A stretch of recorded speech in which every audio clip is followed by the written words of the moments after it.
class we will discuss about the working of a electrochemical cell. So we will take an example of a Daniell cell. Okay.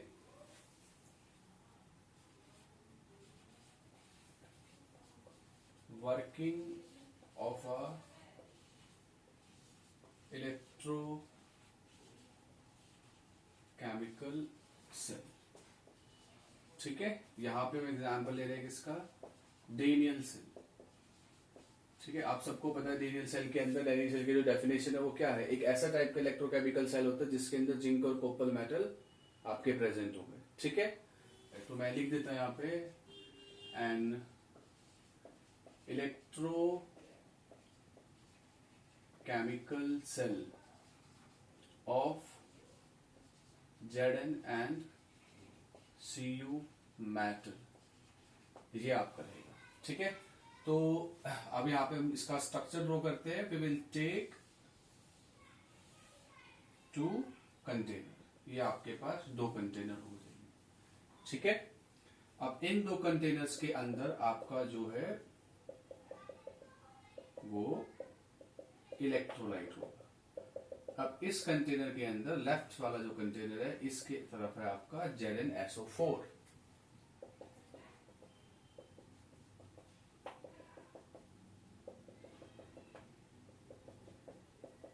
ये container के अंदर होगा CuSO4, copper sulphate.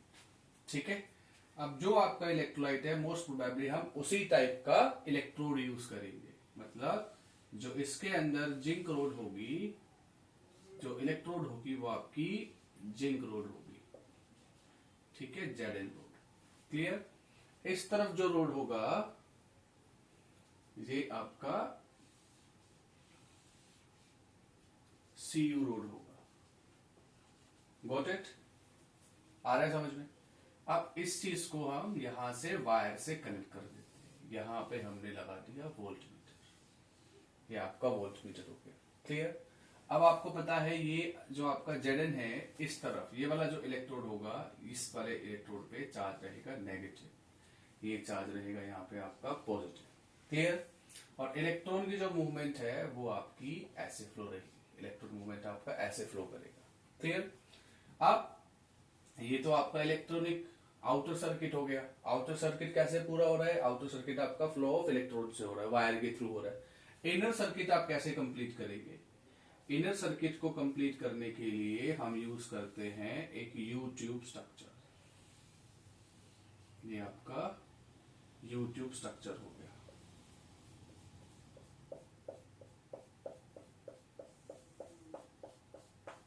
इस you tube structure के अंदर मान लो ये आपका यू ट्यूब स्ट्रक्चर, जिसको आप क्या बोलते हैं, जिसको आप बोलते हैं सोल्ट ब्रिज. ये आपका सोल्ट ब्रिज. क्लियर. अब ये जो सोल्ट ब्रिज है इसके अंदर किसकी फीलिंग है, मान लो आपने ये बनाया है कॉपर सल्फेट से, सॉरी पोटेशियम सल्फेट से. Got it. ये आपका सोल्ट ब्रिज हो गया. आई होप आपको समझ में आ रहा होगा कि क्या हम करने वाले हैं. अब इसके अंदर ZnSO4 है. ठीक है, ये यहां से आपका Zn2+ आयन रिलीज करेगा. ठीक है. क्लियर. यहां पे आपके पास रिएक्शन होगी, यहां पे आपको सल्फेट आयन मिलेगा और साथ में आपका Cu2+ आयन मिलेगा. ठीक. अब ये जो सल्फेट आयन है इसकी जो मूवमेंट है वो आपकी होगी सोल्ट ब्रिज के अंदर से, ये ऐसे जाएगा यहां से, और ये आपका पॉजिटिव चार्ज ऐसे जाएगा. क्लियर. तो इसका मतलब ये हुआ कि जो आपका पॉजिटिव चार्ज है, जो आपकी कैटायन की जो मूवमेंट है वो आपकी लेफ्ट टू राइट जाएगी. तो मूवमेंट ऑफ कैटायन वो कैसे जा रहा है, वो ऐसे जाएगा. ठीक है. अब आता है मूवमेंट ऑफ एनायन, और जो आपकी मूवमेंट ऑफ एनायन है वो जाएगा आपका ऐसे. क्लियर बेटा. आई होप आपको ये समझ में आ रहा है. एक बार आप इसको ध्यान से देखें कि इसके अंदर कैसे मूवमेंट होगी.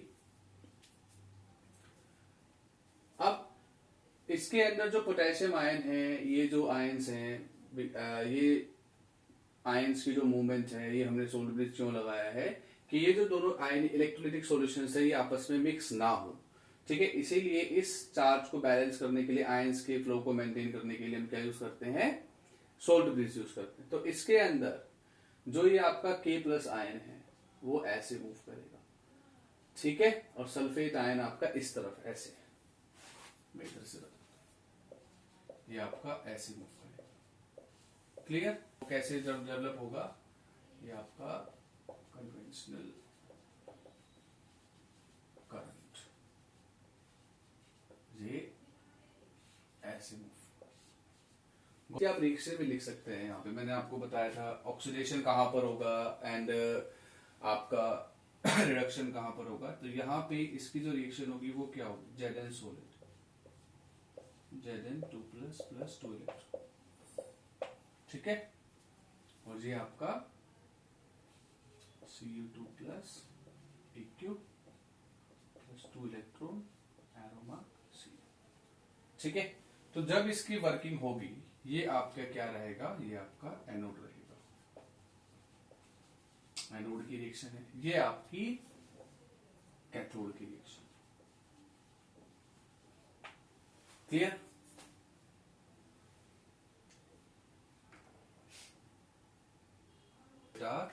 तो यहां से ये जिंक जो सल्फेट है वो जिंक की लोड आपकी धीरे धीरे करके रिड्यूस होगी, ठीक है, मान लो मैंने ऐसे रिड्यूस कर, ठीक है। और यहां से आपके जब Zn2 प्लस आयन के जो इलेक्ट्रॉन्स है वो मूव करके इधर आएंगे तो ये आपका रिएक्शन फॉलो हो जाएगा, तो यहां से कॉपर डिपॉजिट होगा, तो वो जो कॉपर डिपॉजिट है वो आपका यहां कॉपर डिपॉजिट है। क्लियर?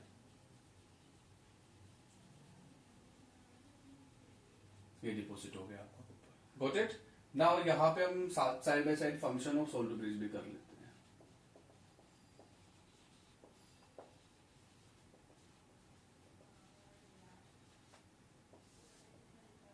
सबसे पहले क्या होगा, किसका बना होता है, concentrated U2 salt bridge made up of concentrated solution of, ठीक है, या तो आपका KCl होगा, ठीक है, या फिर आपका K2SO4, मेनली आपके पोटेट्रेट ये यूज कर सकते हैं, ठीक। अब इसका फंक्शन क्या है, फंक्शन एक तो ये प्रिवेंट करता है कि आपके जो आयंस हैं, ठीक है, इलेक्ट्रोलाइट के जो आयंस है वो आपस में मिक्स ना हो,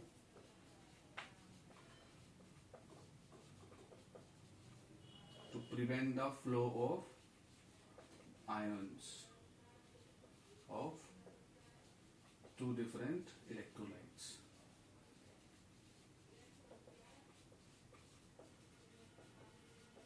क्लियर? और जो नेक्स्ट पॉइंट है, यहां से आपका सर्किट कंप्लीट करने के लिए हेल्पफुल होता है। तो आपका सर्किट कैसे कंप्लीट होता है, आउटर सर्किट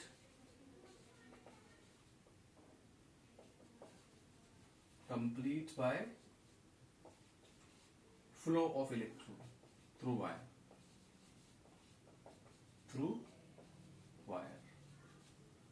क्लियर?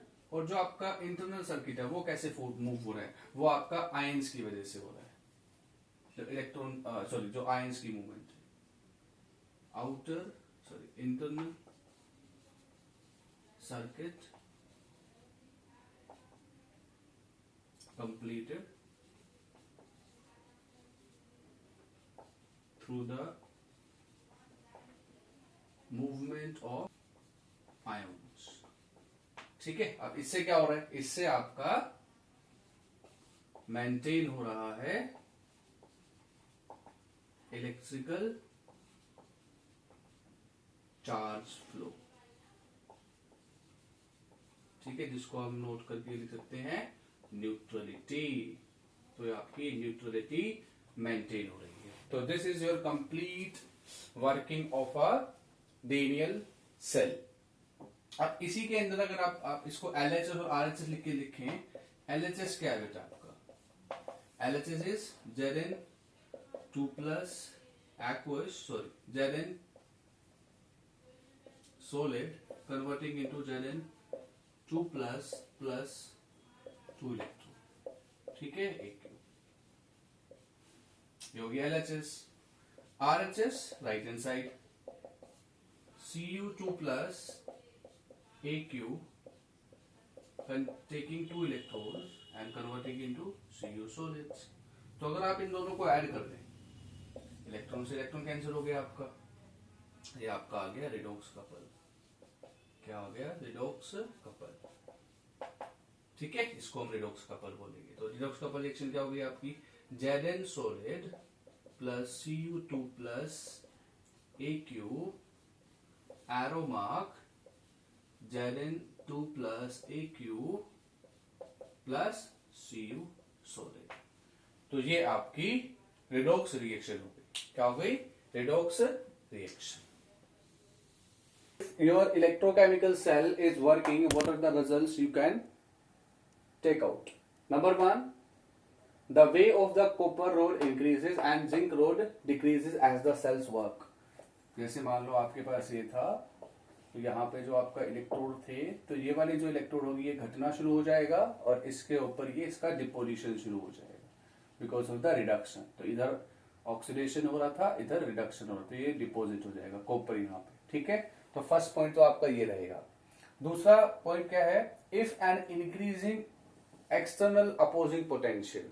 ठीक है, अगर आप इस सेल के अंदर पोटेंशियल डिफरेंस एक्सटर्नल बढ़ा देते हैं, अप्लाई करते हैं, तो आपका जो रिएक्शन है, क्योंकि एक टाइम ऐसा आएगा कि पूरा का पूरा ऑक्सीडाइज हो जाएगा और ये रिड्यूस हो जाएगा, बट अगर आप एक्सटर्नल अपोजिंग पोटेंशियल अप्लाई करेंगे तो आपका जो सेल है वो कंटिन्यूसली वर्क करता रहेगा। ठीक है, अब उसके अंदर कब तक वो वर्क करता रहेगा? जब तक आपका ई एक्सटर्नल लेस देन रहेगा सेल पोटेंशियल से। ठीक है, तो ये जो ई सेल है ये कितना हम यूज करते हैं यहाँ पे, अगर आपको पता हो तो, दैट इज 1.1 वोल्ट। तो हम यहाँ पे इसको 1.1 वोल्ट लिख सकते हैं। ठीक है, less than 1.1 volt. Second point, if E external of the cell is equal to 0, sorry, E external is equal to E cell, then आपकी जो रिएक्शन है वो स्टॉप हो जाएगा। इसका मतलब ये है कि आपका जो करंट फ्लो करेगा वो नहीं करेगा, आपका करंट 0 हो जाएगा।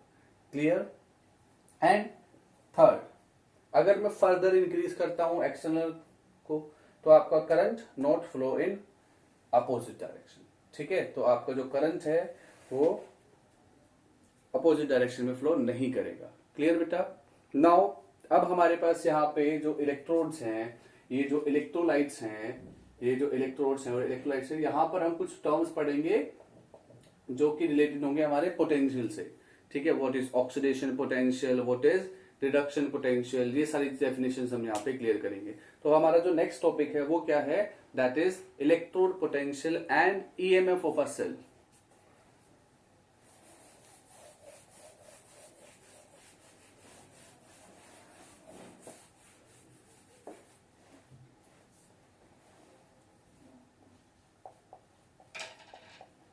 Electrode potential and EMF of a cell. Clear?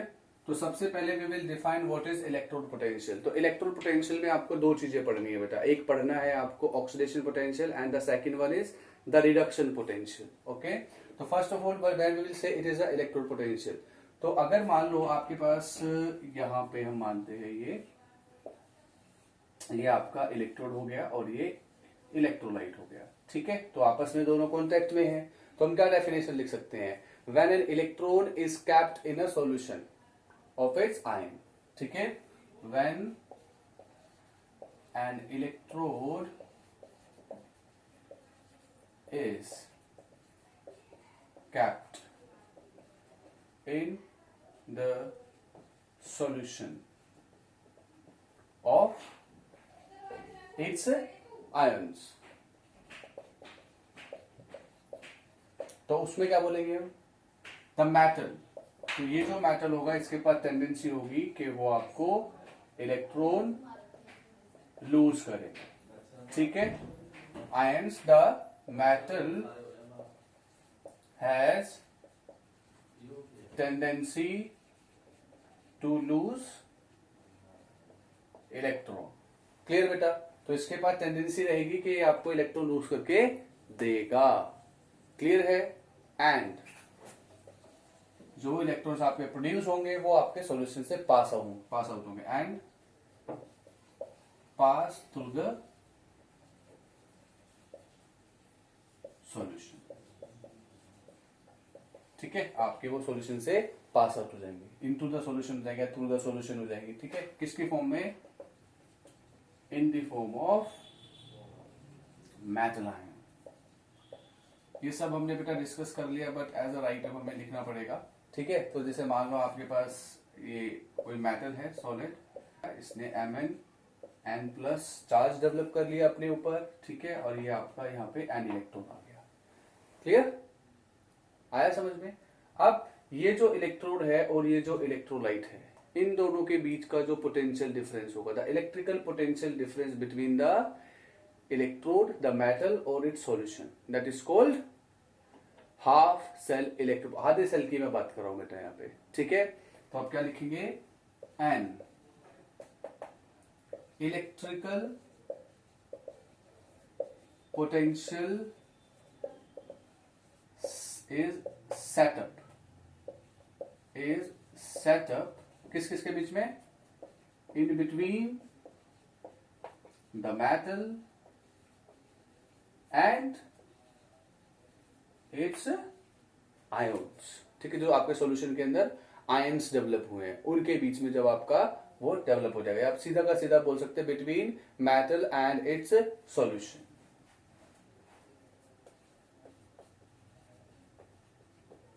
This is called its half cell. क्या? Half cell electrode potential. आधे की बात करें तो इलेक्ट्रोड पोटेंशियल। Got it? तो ये आपका यहाँ पे इलेक्ट्रोड पोटेंशियल का डेफिनेशन क्लियर हो जाएगा। Got it? अब अगर मान लो आपके इलेक्ट्रॉन रिलीज हैं ड्यूरिंग द प्रोसेस, ठीक है, ऑक्सीडेशन पोटेंशियल बोल देंगे इसको हम। ऑक्सीडेशन पोटेंशियल क्या हो जाएगा? If the electron release during process, तो वो आपका क्या कहलाएगा? व्हाट? Oxidation potential. अगर आपके इलेक्ट्रॉन एक्सेप्ट होंगे, जैसा कि राइट हैंड साइड में होता है कैथोड में, if the electron accepted during process, तो उसको हम क्या बोल देंगे? Reduction potential. क्लियर? और अगर मैं सेपरेटली बात करूं तो सेपरेटली हम क्या बोलेंगे इसको? Single electrode potential. ठीक है, तो अगर मैं इस वाले की सिर्फ बात करता हूं और इसकी अलग से बात करता हूं तो ये आपका क्या कहलाएगा? Single electrode potential. सेपरेटली, अलग अलग। क्लियर बेटा? What is electrode potential, what is oxidation potential and what is reduction potential? I hope you understanding. अब इसका एक एग्जाम्पल वही करते हैं हम, कौन सा? डेनियल सेल वाला। ठीक है, तो डेनियल सेल वाला एग्जाम्पल करते हैं तो आपको और अच्छे से समझ में आ जाएगा।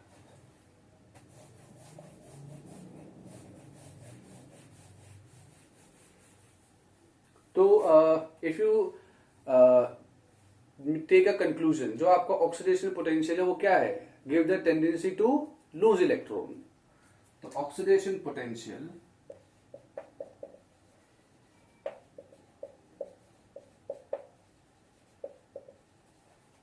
Give tendency to lose electron. ठीक है, तो जेलिन सॉलिड, एरो मार्क जेलिन 2 plus aqueous plus 2 electron. Got it? अब जो आपका रिडक्शन पोटेंशियल है वो क्या करता है? Reduction potential give tendency to accept electron.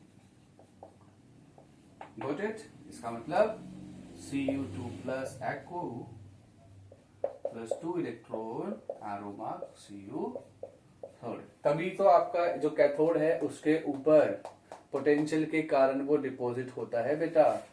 तो ये जो आपका Cu2 प्लस हमने यहाँ पे बनाया था, तो ये 2 इलेक्ट्रॉन लेके यहाँ पे Cu डिपॉजिट कर देगा, तो यहाँ पे आपका Cu डिपोजिशन हो जाएगा।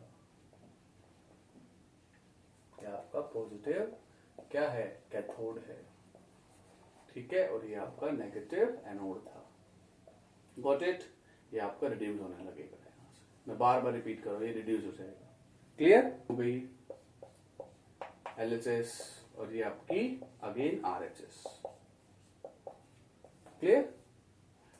ओके, नेक्स्ट टॉपिक है आपका next standard electrode potential.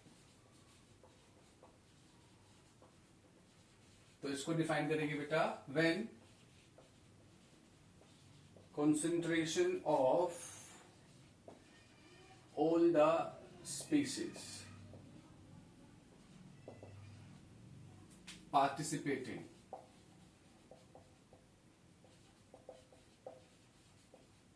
in cell, okay, is unity। जब वो यूनिटी हो जाएगा 1 मोलर, ठीक है, इस unity is called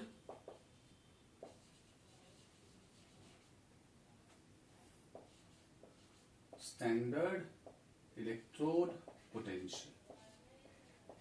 got it, standard electrode potential. Now the electromotive force, electromotive force, जिसको आप EMF भी बोलते हैं, या फिर आप इसको क्या बोलेंगे, सेल पोटेंशियल और सेल पोटेंशियल। क्या होता है इलेक्ट्रोमोटिव फोर्स? जब आपके पास 2 इलेक्ट्रोलाइट होंगे बेटा, ये सॉरी 2 इलेक्ट्रोड होंगे, ये आपका इलेक्ट्रोड पोटेंशियल ऑफ 2 इलेक्ट्रोड, ये हो गया, ये आपका सोल्ट ब्रिज हो गया। तो इसके और इसके बीच का जो पोटेंशियल डिफरेंस होगा, that will be your electromotive force. But इस टाइम पे आपका जो सर्किट से करंट है वो फ्लो नहीं कर रहा होगा, then there is no current flow through the circuit. सकते हैं बेटा डेफिनेशन, यहां पे हम डेफिनेशन लिख सकते हैं, the potential difference between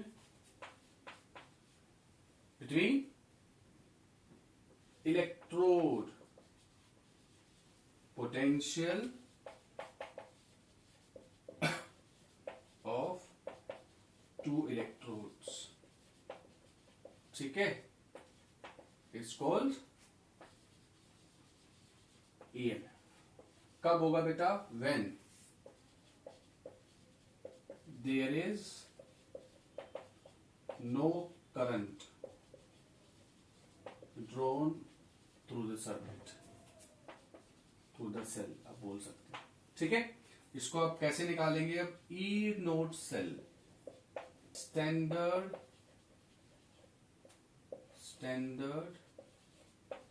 reduction, ठीक है, standard reduction potential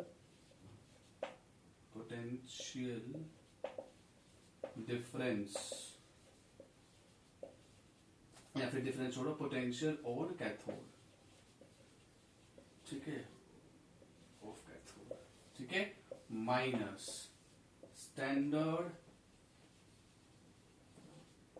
electrode standard